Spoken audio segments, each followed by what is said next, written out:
कुछ कब्रें सिर्फ मिट्टी नहीं होती, वो इतिहास की सबसे बड़ी गवाह बन जाती है। और एक पुरानी कहावत है, जिसे जमाना भूल जाए उसे इतिहास याद रखता है, और जिसे इतिहास अपना ले उसे दुनिया कभी नहीं भूलती।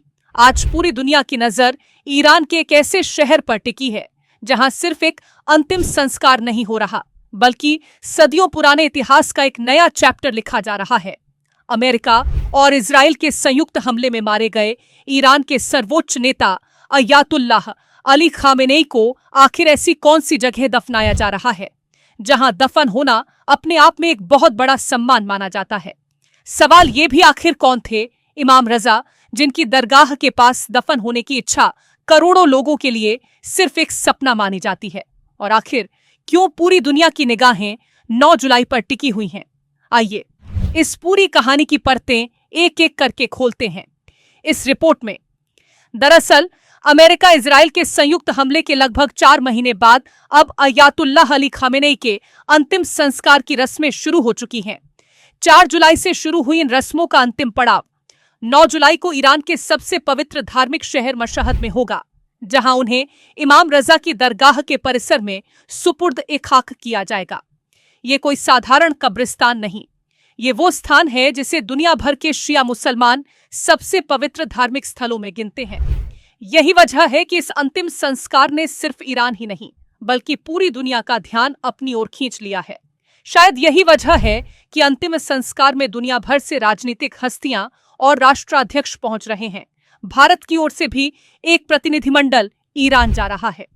इस प्रतिनिधिमंडल में विदेश राज्य मंत्री पवित्रा मार्गेरिटा, बिहार के राज्यपाल सैयद अता हसनैन, कांग्रेस नेता सलमान खुर्शीद और जम्मू कश्मीर की पूर्व मुख्यमंत्री महबूबा मुफ्ती शामिल हैं। लेकिन सबसे बड़ा सवाल अभी भी वही है, आखिर इमाम रजा कौन थे जिनकी दरगाह को इतनी बड़ी धार्मिक पहचान मिली? अगर इतिहास के पन्ने पलटें तो पता चलता है कि इमाम अली इब्न मूसा अल रजा, जिन्हें दुनिया इमाम रजा के नाम से जानती है, शिया इस्लाम के 8वें इमाम थे। उनका जन्म साल 766 ईस्वी में हुआ था। वे पैगंबर मोहम्मद के वंश से संबंध रखते थे। उनकी माता बानो फातिमा एक सम्मानित परिवार से थीं, लेकिन इमाम रजा की असली पहचान उनके परिवार से नहीं, बल्कि उनके ज्ञान, उनके धैर्य, उनकी सादगी और न्यायप्रियता से बनी। कहा जाता है जिस सभा में इमाम रजा बैठते थे वहां सवाल खत्म नहीं होते थे, लेकिन जवाब जरूर मिल जाते थे। इसी वजह से लोग उन्हें ज्ञान और इंसाफ का प्रतीक मानते थे। शिया मुसलमानों के लिए इमाम रजा का स्थान बेहद ऊंचा माना जाता है। उन्हें इमामों की श्रृंखला में 8वां मुकाम प्राप्त है। उन्होंने इस्लामी शिक्षाओं की नई व्याख्या की, लोगों को न्याय, सदाचार और ईमानदारी का रास्ता दिखाया।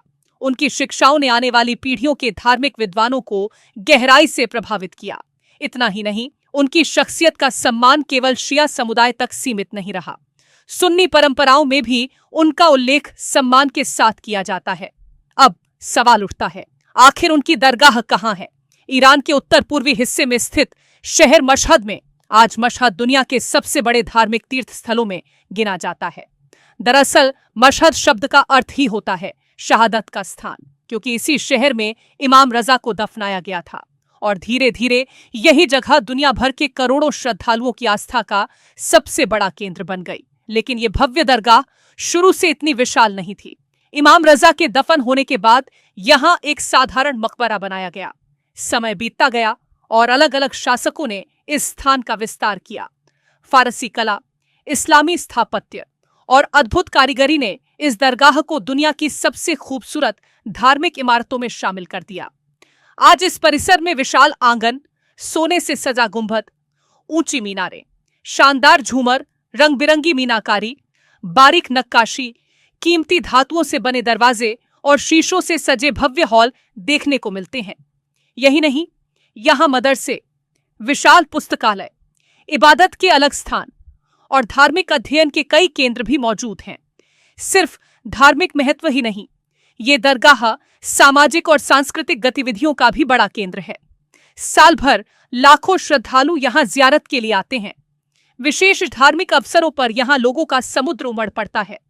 लोग दुआ करते हैं, कुरान पढ़ते हैं, मजलिसों में शामिल होते हैं और गरीबों की सेवा जैसे सामाजिक कार्य भी यहीं से संचालित किए जाते हैं। इतिहासकार मानते हैं मशहद और इमाम रजा की दरगाह ने फारसी साहित्य, संगीत और कला को भी गहराई से प्रभावित किया। अनेक कवियों और लेखकों ने अपनी रचनाओं में इस दरगाह का उल्लेख किया। आज भी यहाँ मौजूद विशाल पुस्तकालयों में हजारों धार्मिक और ऐतिहासिक ग्रंथ सुरक्षित हैं। दुनिया भर से शोधकर्ता और विद्यार्थी यहाँ अध्ययन करने पहुंचते हैं। यहाँ आने वाले श्रद्धालुओं के लिए भी कुछ विशेष नियम बनाए गए हैं। शालीन वस्त्र पहनना, महिलाओं और पुरुषों के लिए निर्धारित व्यवस्थाओं का पालन करना, शांति बनाए रखना और सुरक्षा कर्मियों के निर्देशों का सम्मान करना जरूरी माना जाता है। श्रद्धालुओं की सुविधा के लिए भोजन, पेयजल, विश्राम स्थल और अन्य व्यवस्थाएं भी उपलब्ध रहती हैं। समय के साथ इस दरगाह का कई बार पुनर्निर्माण और संरक्षण किया गया। हर दौर के शासकों ने अपनी अपनी तरह से इसकी देखभाल की। आज भी इसकी ऐतिहासिक पहचान को सुरक्षित रखने के लिए लगातार संरक्षण कार्य किए जाते हैं। इमाम रजा भी ऐसी ही एक महान शख्सियत थे और उनकी दरगाह सिर्फ एक धार्मिक स्थल नहीं, बल्कि आस्था, इतिहास, ज्ञान, संस्कृति और इंसानियत की सदियों पुरानी विरासत का जीवंत प्रतीक है। शायद यही वजह है कि आज जब अयातुल्लाह अली खामेनेई को इसी पवित्र दरगाह के पास सुपुर्द खाक किया जा रहा है, तो पूरी दुनिया की निगाहें सिर्फ एक अंतिम संस्कार पर नहीं, बल्कि इतिहास के उस पन्ने पर टिकी हैं जिसे आने वाली पीढ़ियां भी लंबे समय तक याद रखेंगी।